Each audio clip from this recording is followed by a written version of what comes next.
But now, when we see images that are akin to the Holocaust, of engineered starvation, of skin and bones where people are wasting away every day from this policy, people are no longer able to excuse it and say, oh, no, no, no, this is not happening. So you have this kind of mea culpa coming far too late once the genocide is almost complete, Rania. As if they didn't publish an op-ed by psychotic, genocidal, insane person, Brett Stevens, essentially denying there was a genocide. And so you really have to be like an out and out sociopath or psychopath. We live in hell. We live in hell.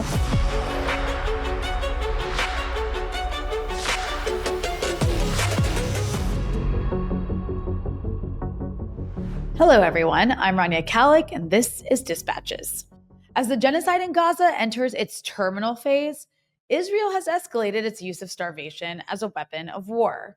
And yet, in the face of this ongoing extermination campaign, the Western world either defends the perpetrators or offers hollow gestures like the symbolic recognition of a Palestinian state that doesn't exist in any material form. To help us make sense of this nightmarish reality, I'm joined by Abby Martin, host of The Empire Files and one of the most fearless voices speaking truth to imperialist power. But before we jump into it, this is just part of this episode. The full interview is available to Breakthrough News members only. You can become a member at patreon.com/breakthrough news. And as always, be sure to hit the subscribe button and the bell so you get a notification whenever we post new content. And if you appreciate this show, you can also donate below on YouTube.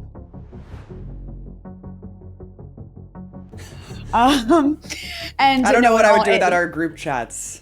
Oh my God, thank God for our group chats. Seriously. It's like, at least misery needs company. I think everybody can probably relate to that these days. Yes. But I guess let's start. I mean, we're going to talk about some very serious things and some just as serious but less heavy things as well.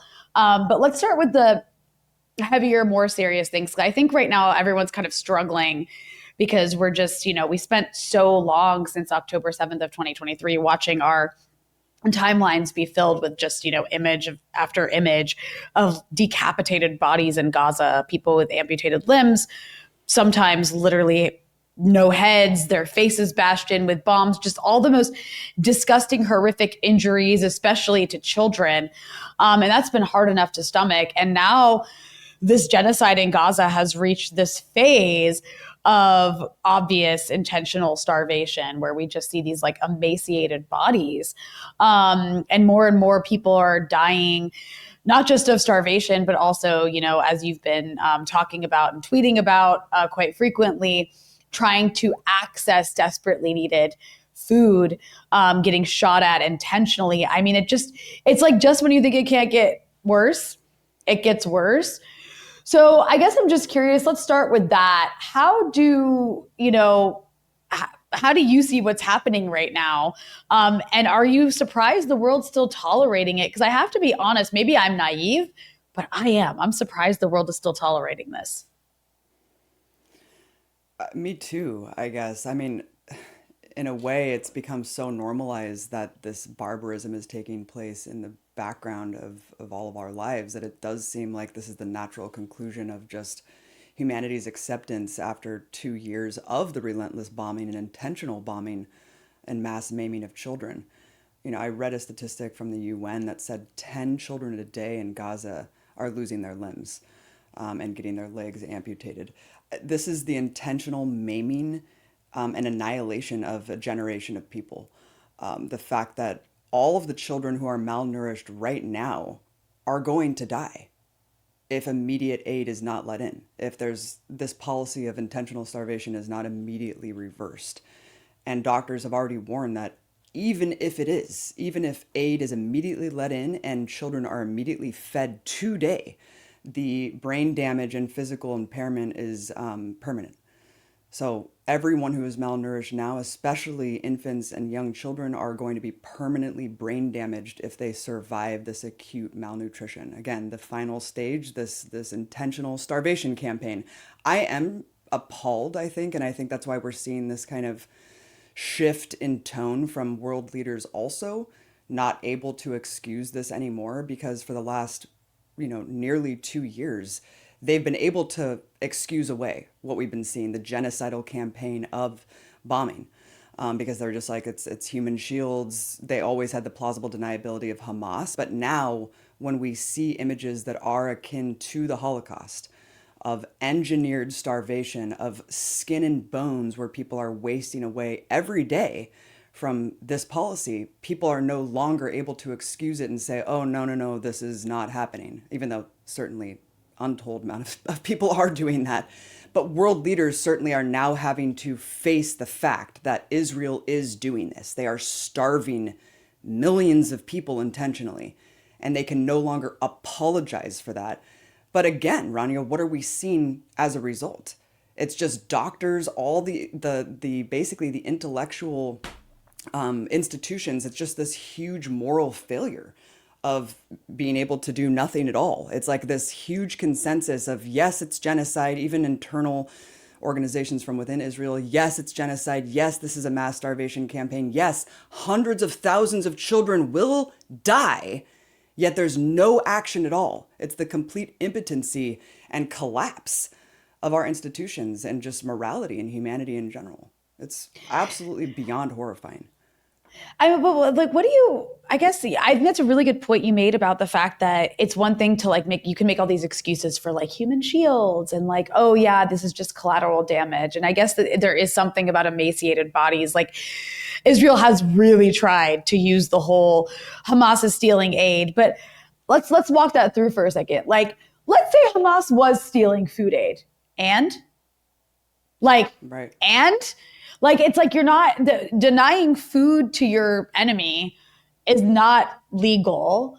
There's nothing, I mean, obviously it's like completely immoral in general to starve anyone. It's very medieval, but and like you can make the human shields argument, everybody can pretend to believe it.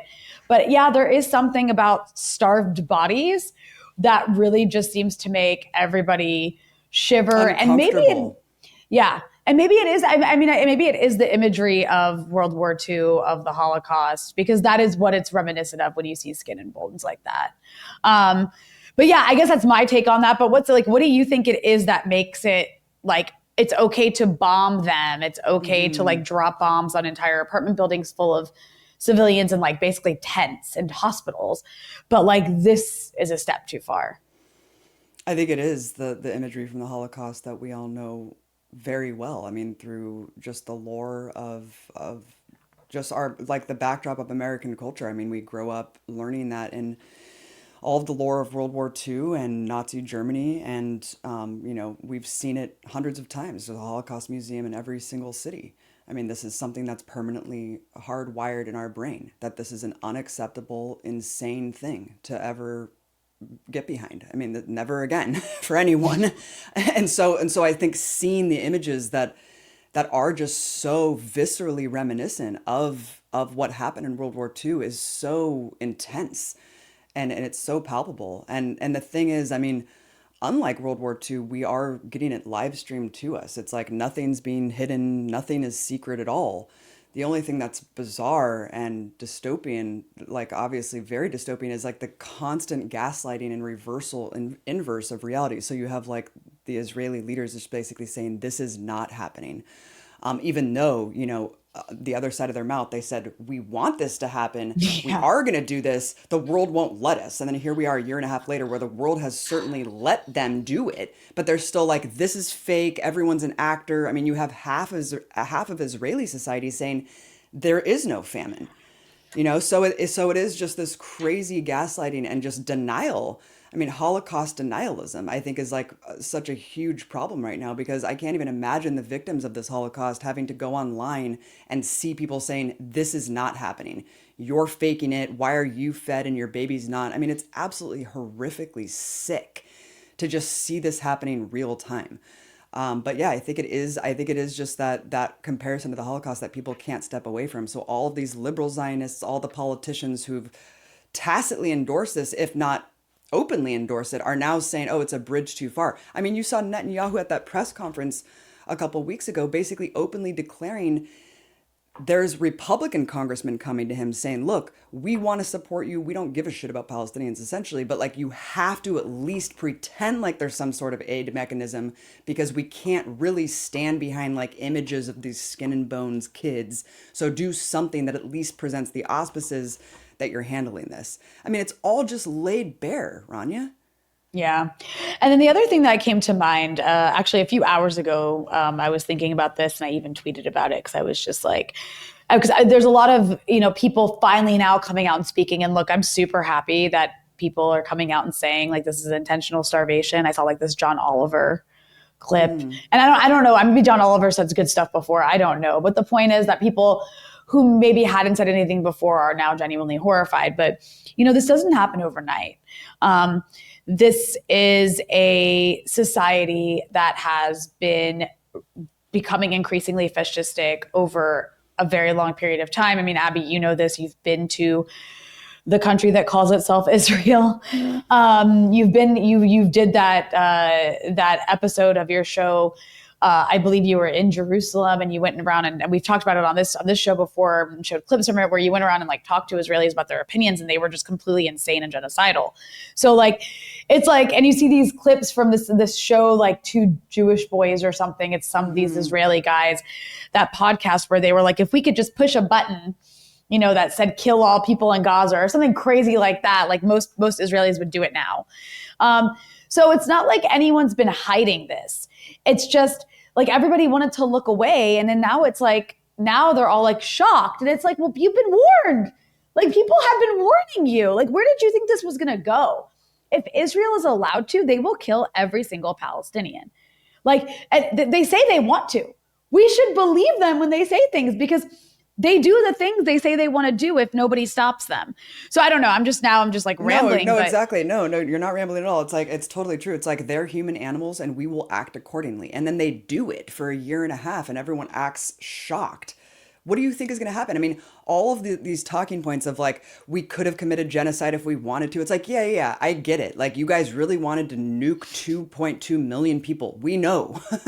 We know that you wanted to initially, like, but then you just dropped the equivalent of like 4 nukes anyway, just over the course of the next year and a half. So yeah, that would have been a PR disaster if you did that. So what did you do instead? You methodically engineered this insane genocide.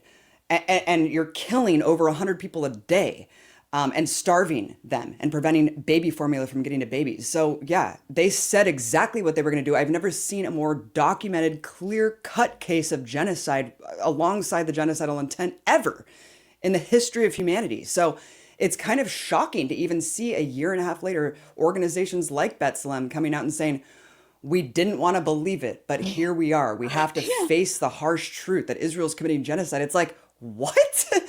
Yeah, great. Thank you for getting on board. It's kind of like all the human rights organizations that took like 2 decades to say there was an apartheid system. It's like, what do you think this military occupation was?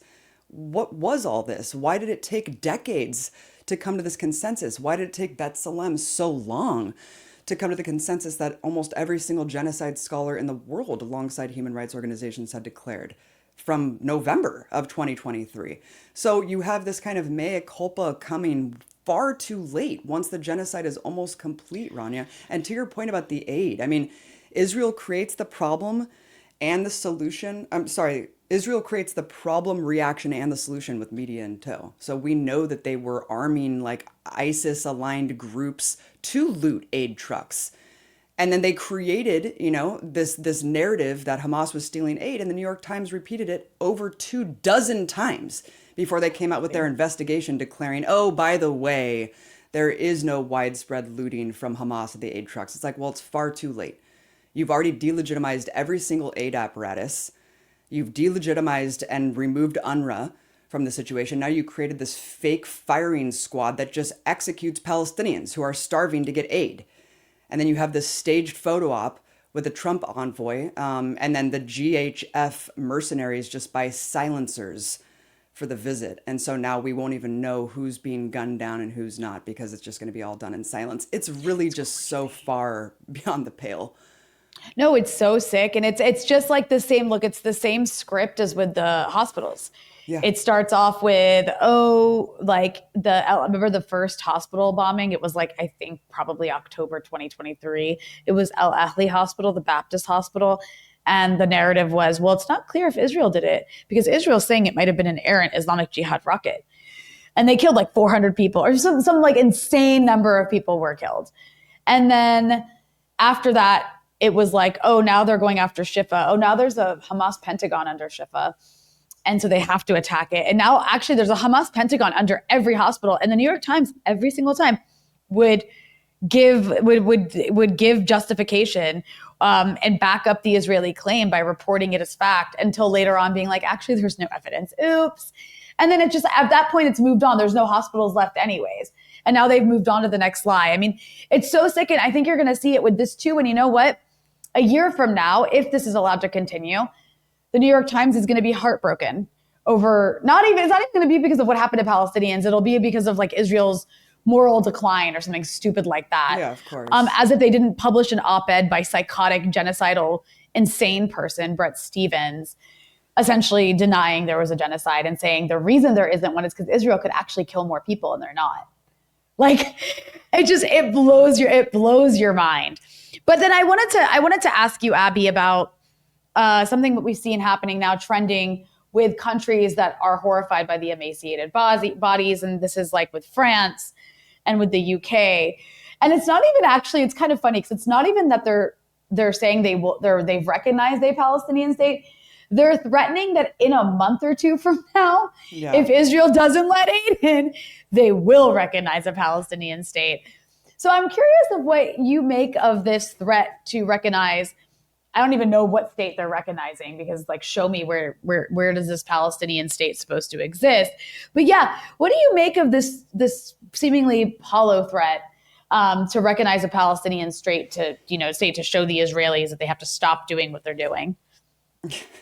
Well, first of all, we expect all of this kind of rhetoric about Hamas looting the aid and all this stuff and the denial of war crimes from Trump and Fox News and all the right-wing media. What we don't expect is liberal media to just repeat ad nauseum IDF propaganda. I mean, the collective we. I mean, people do not expect that. Liberals want truth from these mainstream publications. And so it's that much more heinous. And it makes them that much more complicit in laying the groundwork and framework for all of this coming to fruition, Rania, is organizations like the New York Times. And that is what is so unforgivable about what these journalists have done to toe these lies with no accountability. This is absolutely insane because we know through the Oslo Accords and after that, I mean, the position of even a future Palestinian state was just eaten away and atomized for the last 25 years. It's so cartoonish and absurd to even think that ever would have been a solution and a viable one. I mean, we had Israeli leadership, the Likudnik, saying from the river to the sea, Israel would only be. I mean, they were always saying there would never be a Palestinian state. This is always this cartoonish pie in the sky notion to just placate people, especially in the West, by these hand-picked Israeli spokespeople with American accents and British accents to just go and tell Western audiences, no, we're working toward a Palestinian state. Yeah, all these settlements, yeah, we don't really agree with them. Of course, we provide all the legal cover and political cover and police cover for the crazy fanatical settlers, but no, yeah, there'll eventually be a Palestinian state. Oh, only if Palestinians can, accept the existence of us and learn to live with us and disarm, and yeah. So it was just this far-reaching, unattainable goal that was always being erased before our eyes. We all just can look at that shrinking Palestinian map of the settlements that were eating away the West Bank.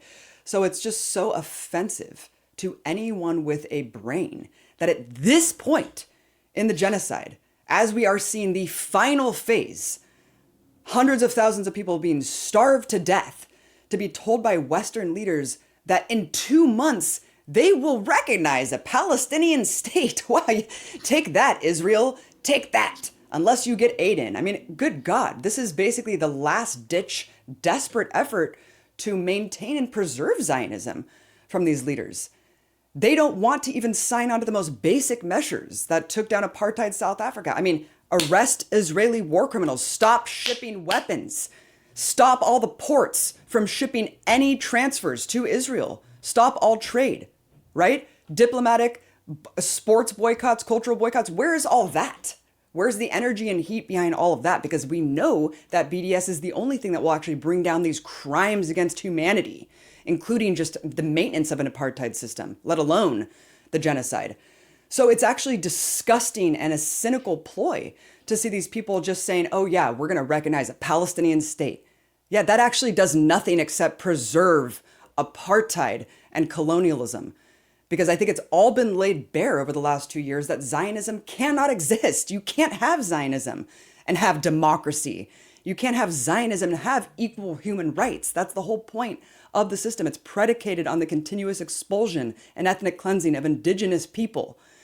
And the West Bank's gone, Rania. The West Bank is gone. So while all eyes rightly have been on this horrific genocide, they've been erasing the West Bank.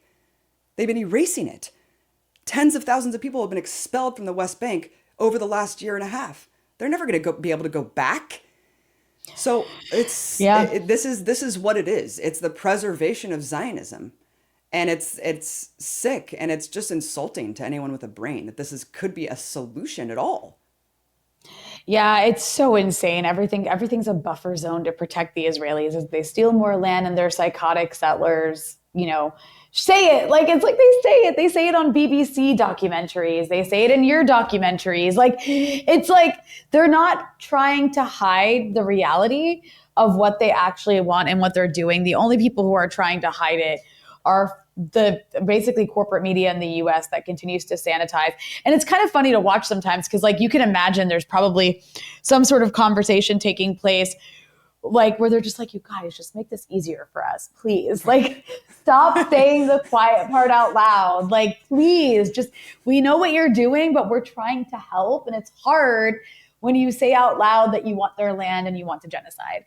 Like, what but about all that's those what they're BBC getting. journalists who were like, remember that letter that came out and it was like hundreds of BBC journalists were saying, you're complicit in the genocide, you're towing Israeli propaganda. And not one person signed on with their name. It was Yeah. hundreds of anonymous signatories. It's like, okay, great. Guess you weren't Yeah. that upset, were you? I mean, I do want to show an example of what I think good journalism looks like. I'm going to show, I know you saw this clip from last week. Crystal Ball from Breaking Points did a really good job of basically like interrogating Alyssa Slotkin, who's a senator from Michigan, about her support for Israel. And I thought she did a fantastic job. I was like, this is what journalists should be doing when it comes to the way the way they react towards politicians who are supporting this genocide. So I'm going to show a part of this clip that actually Breakthrough News posted. So it's a little bit of shameless self-promotion as well. And then I want to get your reaction. Just bear with me as I try to be a tech savvy person. It's right here. Okay. Share. There we go. All right. I'm going to play it. Do you accept that the Israeli plan, as reported by Haaretz, as discussed openly by ministers like Ben-Gvir and Smotrich, as backed by the President of the United States, is forced ethnic cleansing? I think we have, as recently as yesterday, the Prime Minister of Israel talking about forced migration into certain areas and then potentially out of the country. Mm-hmm. That is not legal. That is not on any international standard since World War II. And I've been clear about that.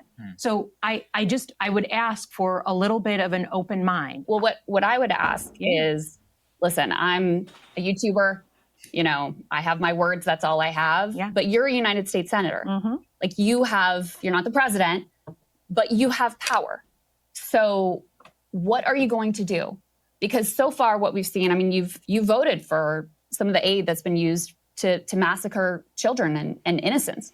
You have backed Israel, as far as I can tell, from your voting record at almost every turn. You voted for a definition of anti-Semitism that would, codify anti-Zionism as anti-Semitism. You voted as a member of the House to sanction the ICC for indicting Benjamin Netanyahu, who you just admitted is a war criminal, by your own words. So are you going to join Senator Angus King, Senator Bernie Sanders in saying no more aid to this country that is committing war crimes against innocent civilians? I think the first thing, if you're asking about what to do with power, and I would offer that right now, Democrats own nothing in Washington. So don't play powerless with me. Though. You're a United States senator. There are things you can do. In terms of who runs our foreign policy, I just think it's interesting, right? That there was a ton of protests when Democrats were in charge. There was a protest in Manhattan yesterday. Your political coalition. Well, that's not. I mean, Senator Slotkin. That's fair. Obviously, I'm here. Yeah. I was very upset over the Biden administration policy, and as you can tell, I'm very upset over the Trump administration policy. Yeah. So let's deal not in strawman, but me in the here in and now. terms of so the tools that I have, the tools that we have in general, to me, the most important thing is a pressurized campaign to get aid into people who are starving. That to me is the number one, because that's the one is urgent and today. And that. But will you cut off aid to Israel so long as they're committing crimes against humanity? There is a difference between a weapon to protect a country from incoming missiles versus other type. Offensive and defensive weapons are different. So would you support offensive weapons ban? Like, would you stop any offensive aid to Israel? That certainly, to me, would be a place to look, but I'm not going to cut off a blanket next sale on a defensive weapon comes through. No. I also reject that because, for example, if Senator Slotkin, if you were asked to support defensive weapons for Iran, defensive weapons for Russia, you wouldn't back that. No, but Iran, but they're defensive. They're just protecting civilians, right? So how is it different? But because Israel's being shot at. Iran. I think that defensive aid and offensive aid are different things, and I think at this point, so what if they're Nazi doing Germany, every single day, if Nazi Germany said we want defensive aid, I mean, it's just you have to see where they're all weapons that are being shipped. Do you think AIPAC should register as a foreign lobby? I think that I know plenty of people Dude, what the fuck? think they should. This is nuts. I It's don't kind know. of a cop-out answer, don't you think? I literally, I just guess I'd have to look at the definition. This is almost as bad as this is as bad as the Ted You Cruz almost thing. feel bad for her until you realize she's supporting genocide, so it's fine. Yeah, no, I don't feel bad for her at all. Wow, that was really tough. These people are never going to go on any real news outlet again. No. Well, I love also that she was like, I love how Crystal Ball threw in the Nazi Germany analogy, because she was just like, you also voted for the complete wrong definition of anti-Semitism that includes any conflation with Nazism. You know, it's like, that's insane. And the defensive versus offensive thing. I mean, I love that. I love that because it's just so absurd. It's so absurd. And I love how she's like, in one breath, she's like, we just need to get aid to the people who are starving right now. It's like, so you agree that the government is starving people, and you're still just like, we need to give them weapons. I'm not going to cut off I'm not going to make a blank check. Defensive weapons. Defensive weapons. No, it's actually amazing because you can tell she's kind of sweating there. And then, by the way, after that happened, there was a vote to block offensive weapons to Israel. She wasn't there for the vote. And she went on like the Colbert Report and said, and like she talked went on the about Colbert needing to get Report. aid in. Yeah. And she's like one of these intelligence community senators. Like I remember when she was running for senator, like I think it was probably like 5 years ago or something. And her whole thing, it was like after Trump had been like going after the intelligence community, and she's like, I'm a different kind of person. I'm like a different kind of politician. Like I'm a different kind I'm of here politician. to I'm cut from the CIA cloth. What Joel, who produced that video for Breakthrough, didn't include there, because I had watched it. It's actually like worth watching the whole like 15 minutes of them grilling her. Those are just kind of the best parts.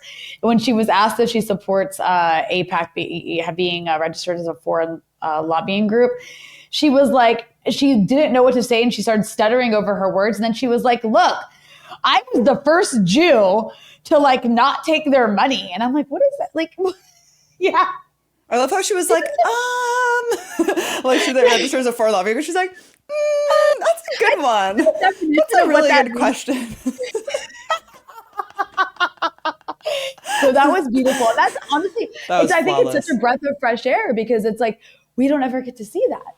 Because usually people who have access to like senators or people from the State Department or who, on the Sunday morning news shows, they would never ask a question like that. If anything, it would be the opposite. It's like, so why are you an anti-Semite? Because you said Palestinians are human. Like, That it's would so be funny. sort It's like as people who we both lived in DC for a long time, and it's like we know how all of this works. It's just all about access and ladder climbing. And it's like you're in the club, you don't want to upset your reach in the club. I mean, that's just the way it works. I mean, it's like it goes beyond even just the White House press pool and all these people who have access to actual senators and congresspeople. It's even just like military, like defense contractor conferences or RIMPAC, the war games in the Hawaii and the Pacific Ocean, and like applying to go and cover those. And it was just like I was just surrounded by all of these sycophantic war reporters who just go and report on how cool like defense systems are from like Air Force it's One and so Defense One. insane. And it was like no one was there even doing any real reporting or like questioning all these people about anything real at all. So it is just a bizarre kind of apparatus. It's like an extension of the military industrial complex where these actual news organizations not only work as propaganda arms, but like work to prop up these sectors too. It's really weird. Well, I mean, so speaking of that, I'm not going to play this clip because I do not want to subject you or my audience to this sort of like insanity. However, I think it's worth showing that like here is just an idea of what Oh what my the mainstream God. media is doing. This is MSNBC and Dropsite posted the clip. So thanks to I guess Dropsite News for It's letting like us know. Hassan's like evil doppelganger guy. Like Yeah, who Hen is this Mazig. guy? Well, Oh so Hen God. Mazig, you probably remember him from back in the day, Abby, because he was like back in like 10 years ago, he was, I think, in college. And so he was like a campus Israeli activist. And his whole Where? thing, I can't remember. I think he also might Yeah. have worked with camera or something. Like he was like one of these Hasbara, like his like life is to be committed to Hasbara. And he used to attack me a lot. I'm sure he's attacked you before.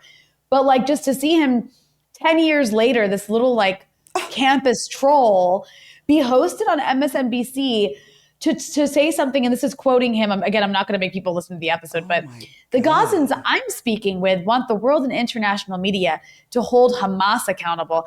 I actually caught a part of that interview because, like, in Lebanon, sometimes I'm up, earlier than the rest of you because I live in the future.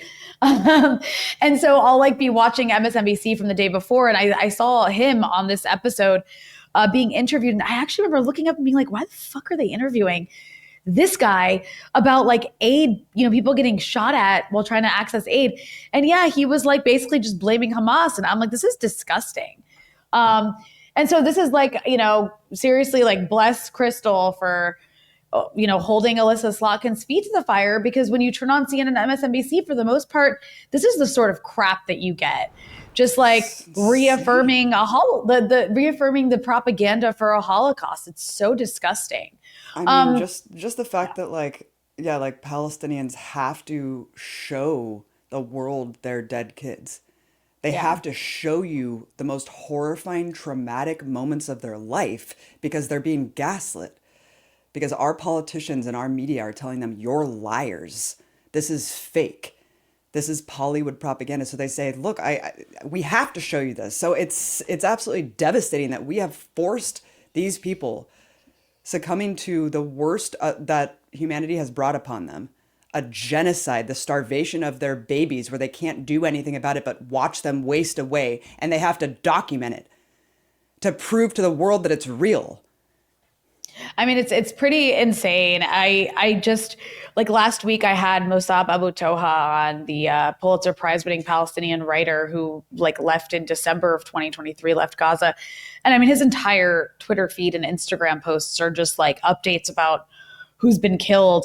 And just just yesterday he posted that his father-in-law succumbed to injuries from bombings in Gaza yesterday and died. And like just last week, he was talking to me about how his, wife's family owns a strawberry farm in Gaza and how their strawberry farm has been destroyed. And like the guy was just a strawberry farmer, and like he's dead now. The Israelis killed him and so many other members of this guy's family. And since he's been back, since he's left Gaza, he's done a lot of media appearances. I'm sure you've seen some of them. And a lot of those appearances in mainstream are full of people antagonizing him about like, what he said about Israelis, because how dare he, when they're literally just murdering his family like every single day. Yeah. It's just so insane. Yeah, the It's polite so insane. victims. It's like Muhammad al-Kurd's book. It's like you have to be the perfect victim. You can't ever step outside the line. You have to check all the boxes to be heard and listened to. But Israelis can be insane. They Yeah. can be the most Yeah. deranged, fanatical lunatics ever, and no one bats an eye. So I actually want to ask you about something that I've been really struggling with.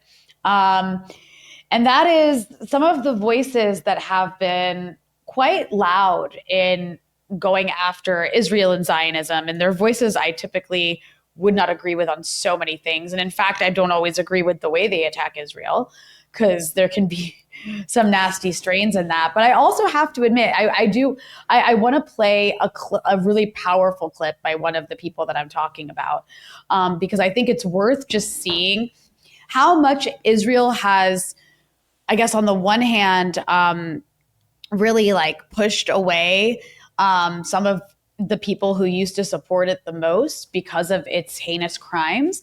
And then also another angle of it would be the fact that some of these right-wing voices is what I'm talking about have actually been more vocal and effective and, just willing to say what a lot of liberals aren't willing to say. So here we go. I'm going to show you a clip with Candice Owens Ah, because jump it's a good scare. one.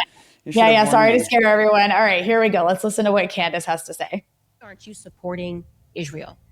I would literally rather saw off my own foot than support Israel ever again, by the way. Never supporting that demonic nation ever again. The problem that Zionists are having is that you are defending evil. You are behaving like psychopaths, and it's caught up. You are pretending that people are not starving in Gaza. You are outright mocking at points, Zionists like Randy Fine in Congress, images of children that are starving, saying that they deserve that. And you can only behave like a sadistic, psychopathic, murderous individual for so long before the world takes notice. And to do this under the context of Holy Land, like we are chosen by whom? Satan? That's the only thing that makes it. You have to be chosen by to be doing what you're doing, and then to look at us and go, we're the victims. Aren't you supporting Israel? No, I mean that's what she just said. It's like that's powerful. It's like, and she's just being real, Like, look, I think Candace Owens. I think she's a Christian nationalist who I disagree with on many things, but I also think because she's so committed to I think she's like a very hardcore Catholic. I think she's genuinely horrified by the intentional murder of children. And she's just reacting to that. So anyways, I'm curious your thoughts though about this phenomenon, because it's not just her, it's also someone like Tucker Carlson, right? And we also need to be careful because these are, Marjorie Taylor Greene, another one who's now calling it genocide and sponsoring these bills to, cut off funding for the Iron Dome or amendments to cut off funding for the Iron Dome. And Marjorie Taylor Greene is also a fascist who's really racist and is terrible in many, many ways. But it's how come Marjorie Taylor Greene and Candace Owens and Tucker Carlson are saying these things about the genocide in Gaza, while all these liberals just keep their mouths shut or worse, support it? I just don't even know what to make of this horrible, massive contradiction. Yeah, it is interesting. I was rewatching Gaza Fight for Freedom a couple months ago, and Candace Owens is there. When the Jerusalem embassy was moved, she was at the inaugural ceremony with the Trump clan. And so it is fascinating to see her now as one of the most ardent opponents of what is happening. And I think you hit it on the head. I mean, look, there's a lot, obviously anti-Semitism fuels a lot of this. I mean, she had Nick Fuentes on and was glorifying his work and stuff like that. But I think overall, religion does, I mean, if you, how could anyone who actually claims to be religious and care about the tenets of their religious text agree and stand behind what Israel is doing? We all see the truth on a daily basis. And we're talking about people who are out and out Islamophobes. I mean, Marjorie Taylor Greene is a horrific, I mean, when October 7th happened, she basically was Palestinians are animals. She hates Muslims. I mean, this is something she doesn't hide behind. So like that, it's like Israel has taken it so far that even people who are Islamophobic and who are Christian nationalists, like people who even think, I mean, maybe believe a little bit in the whole Mike Huckabee, like Armageddon, Israel plays a role in somehow bringing the end times. It's like even that, it's like doesn't the ends doesn't even justify this. It's like people are like, okay, like Jehovah might be coming, but holy shit, this is one bridge too far. I guess they didn't know what the end times meant. They didn't know what it meant to bring about the end times. They hadn't quite understood the details. It is honestly, it is crazy though, and I do love like the fissures going on in the right wing, because this, along with the Epstein thing, I mean, it's fantastic. It's phenomenal to see all of this breaking, because it is absolutely insane. It is heinous. It's beyond anything that any human being with a shred of empathy could stand behind. And so you really have to be like an out and out sociopath or psychopath. And so, how could you possibly be religious? How could you possibly stand behind these tenets at all and support Israel? So when someone like I even saw the woman who made that viral anti-vax documentary called Died Suddenly. I saw her saying, and she basically is this right-wing money machine that can fundraise tens of millions of dollars for right-wing candidates. And she was putting Randy Fine on blast and being like, I will primary this dude. Like, I will personally oversee to get this guy out of office. And she's like nowhere near our politics. But I think it's gotten to such an extreme degree that, yeah, I mean, people are like, this is a bridge too far. And I love it, because I think it just further aids to the downfall of the Zionist project. It's like, great. Bring on this. But it is a hard contradiction. It is a hard contradiction to Sammy. It's like the Marjorie Taylor Greene thing. It's so funny. It's like, for the longest time, Rania, we're always, on our group chats being like, what, like the whole work with the right wing, work with like arm in arm with fascists to do this and that. It's like, well, I'm not in Congress. I'm like crystal ball. I'm like, I'm not a congressperson. I'm not in the Senate.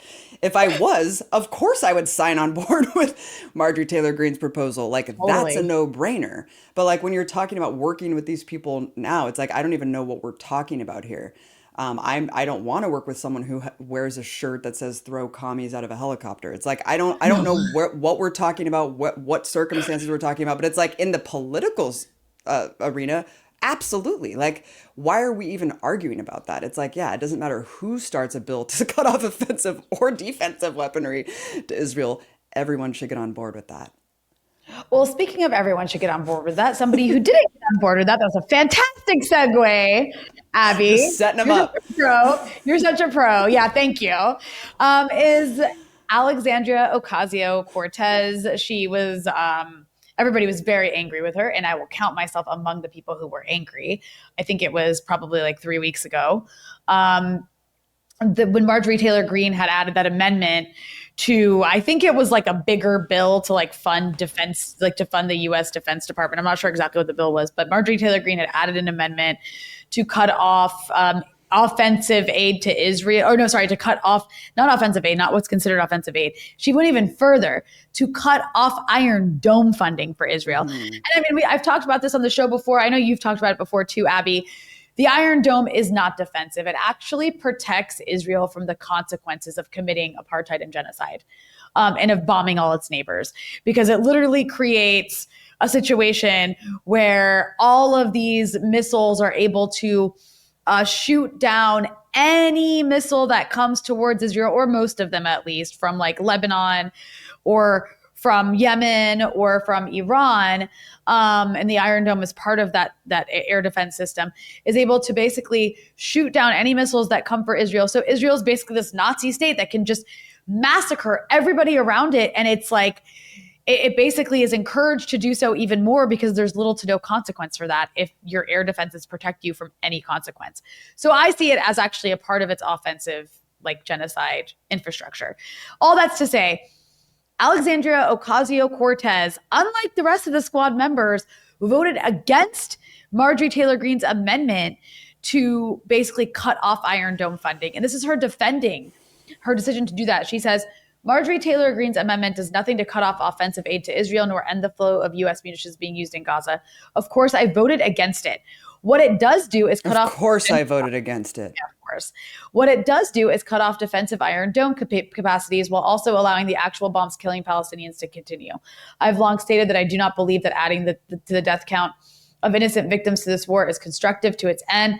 That is a simple and clear difference of opinion that has long been established. I remain focused on cutting the flow of U.S. munitions that are being used to perpetuate the genocide in Gaza, which is such a cop-out. And I couldn't find it. I don't know if she deleted it, but there was like another tweet where she basically said voting for Marjorie Taylor Greene's amendment would have been like allying with a fascist. And I'm like, so are you accusing your colleagues Rashida Tlaib and Ilhan Omar of allying with a fascist? But of course, like the bigger issue here, Abby, is like, I don't forget AOC. I mean, she's so obnoxious and always contradicting herself. But like, this is a problem. It's actually, I see a real problem here when people like Marjorie Taylor Greene are going further than our so-called progressive heroes to speak out against and use their power to try to materially slow down or stop a genocide. I mean, this whole argument is just so absurd, honestly. Yeah. And it's like, at this point, Israel is Nazi Germany, okay? And so to give them a shred of anything, a cent, and a bomb, it's a defensive bomb. Like, what the fuck are we talking about? What are we actually talking about here? I mean, any vote for any amount of anything going to Israel is complicity in genocide. Like, do they realize that vote is complicity in genocide? Because I'm sorry, but Israel's not like calibrating all the things that they get from the U.S. and they're like, okay, this dollar is for the Iron Dome. It's like, what are you talking about? And also, I mean, and also the Iron Dome is part of the yeah, the receipts. Yeah, it's like the Iron Dome is part of the mechanism of genocide. It's to maintain a genocidal apartheid regime. That's completely rogue. I mean, it's absolutely insane. I do love that Marjorie Taylor Greene continues to say like nuclear armed. She's just like the nuclear armed Israel. Like, I want everyone to remember this state has nukes. But yeah, AOC, I mean, come on. This whole distinguishing between offensive and defensive, it's a total farce. And yes, of course she was calling out her colleagues. That's why Ilhan Omar actually called her out and subtweeted her after that. And was just like, there is no difference between, like, we need to stop all aid and all weapons, even if it's under the auspices of defensive weaponry. That is ridiculous and all of it needs to be stopped. So I'm so happy that she came out and debunked AOC, because it was really gross how AOC was throwing them under the bus. And of course we can't, let's not forget Rashida's been obviously the most vocal and out there of everyone. And what's crazy is like, where is everyone else? Yeah. Where is everyone else? It's like, why Thomas Massey, Marjorie Taylor Greene, Rashida Tlaib, Ilhan Omar, it's like, good God, this is pathetic. What a pathetic display of progressive people in Congress that actually is supposed to represent the will of the people. I mean, you have 75% of Democratic voters saying they want an arms embargo against Israel. How many people want healthcare in this country? It's so far gone and so detached from any needs or desires or the psyche of the American people. I simply don't even know what to say anymore about these people. It's grotesque. Yeah. Well, I want to circle back to something that I think is been taking over the news cycle, and it's almost to a point where like I can't even follow it anymore. Though I know it's important because I would like to consider myself an OG Epstein truther. I never thought he killed himself. In fact, I was writing articles about Jeffrey Epstein when he was still alive. Thank you very much. Go check it. Oh yeah. Like back in 2015, okay. I went down an Epstein rabbit hole because Alan Dershowitz was one of his defense lawyers. And I was convinced at the time Alan Dershowitz was being accused of also raping these girls. And then all of these other people like Prince Andrew and God knows who else. And at least one Israeli prime minister.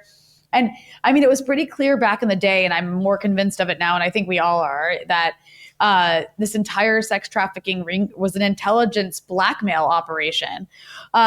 Because obviously, there's the Mossad ties by Ghislaine Maxwell, who was basically Jeffrey Epstein's pimp. And anyways, Kay Pritzker did a really good segment for Breakthrough News on this. People should go check it out. It really breaks down all the ways that Jeffrey Epstein and the circle were tied to the Mossad. And this could very well have been a way to get blackmail material on people, which is a really smart thing to do if you're blackmail material on very powerful people, which is a really smart thing to do if you're an intelligence agency. All that's to say, though, it's like resurfaced and now in a way that I've never seen before. I mean, it's just like every day I turn on CNN and MSNBC and like a lot of the segments are about the new Epstein drama because of Trump's relationship with him. And it's great because it's pissing off his base who's like really into the Epstein stuff. I'm just curious, like, Abby, what's your take on all of this? Why is the Epstein stuff suddenly resurfacing? How much of it is a distraction? How much of it is important to focus on? This is another beautiful thing that's going on because we know Teflon Don is Teflon. I mean, he is untouchable. He's been able to come out unscathed from how many felony charges, like how many federal indictments, an insurrection, all of these. Remember that? All these attempts to impeach this man. I mean, the 20 plus rape allegations, sexual assault allegations. It is unbelievable what Trump has been able to do and win again. And so this, I mean, the thing is, he was so he was baiting all of his base with such conspiracism. I mean, we can't forget the satanic panic with QAnon, the spirit cooking, all the Podesta files that really originated and flourished into the QAnon conspiracy theory.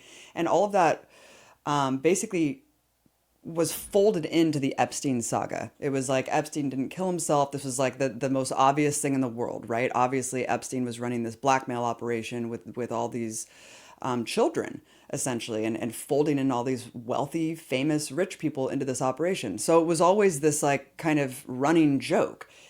Trump played into that, just like he did the QAnon stuff. He was doing dog whistles. He was doing secret nods to his base about Epstein the whole time. And not even just secret nods. I mean, he came out and made that be a promise during the campaign. Like they would release the JFK files, the 9/11 files, and the Epstein files. And then so what was crazy about it though, Rania, is like he didn't need to actually follow through on any of that. But then they went through and did the big photo op with the Libs of TikTok woman and all the handing, holding up these fake documents, pretending like they got something. And then it all comes to a head where basically they're just like, wait, what are the documents? Like there's nothing really here. And then Trump just all of a sudden does like a 180 and he's just like, stop talking about Epstein. He could have just played along with it. He could have never even made it a part of his campaign, but he just couldn't help himself because he's just so insane. And they were feeding into that like satanic panic so much, but trying to make it partisan. Like the Democrats are really the pedophiles. It's Podesta, it's Hillary Clinton, it's Bill Clinton. But it's like, we know that this is nonpartisan. We know that, Bill Clinton may have flown the most on Lolita Express, but Trump was his best friend, according to Epstein. Like, that's according to the horse's mouth. I mean, someone said the other day that I just died laughing. It was like, Trump and Epstein have more photos together than like I do with all of my cousins. It's like, that's this crazy. man, like literally this man is in more photos with Epstein than even me and my family members. Like it is crazy the amount of time he spent with Epstein. We know that he apparently had sex with Melania the first time on Epstein's jet. I mean, it goes so dark and deep. The beauty pageants that just him and Epstein were overseeing, the fact that Trump was even running beauty pageants with like teenage girls. Yeah. The fact that Trump Hotel was like obviously part of this blackmail operation, probably had cameras in the rooms feeding over the tapes to Epstein. I mean, it is just so sinister and insane when you really zoom out and realize Trump was not only a close ally and best friend of Epstein, he probably was an integral part of this operation. And once maybe he or some of his allies saw what was actually in the Epstein files, and they realized, oh God, we can't release this stuff. We're implicated up and down, left and right. And so now you see this deal that he's trying to make with Ghislaine Maxwell. I mean, it's so clear what they're going to do. They're just going to throw Democrats under the bus and try to absolve Trump for all of his involvement in this. It's so obvious and so fake. The question is, are his supporters going to buy it? If you enjoyed this episode and want to hear the rest, you can access it by becoming a Breakthrough News member at patreon.com/breakthrough news.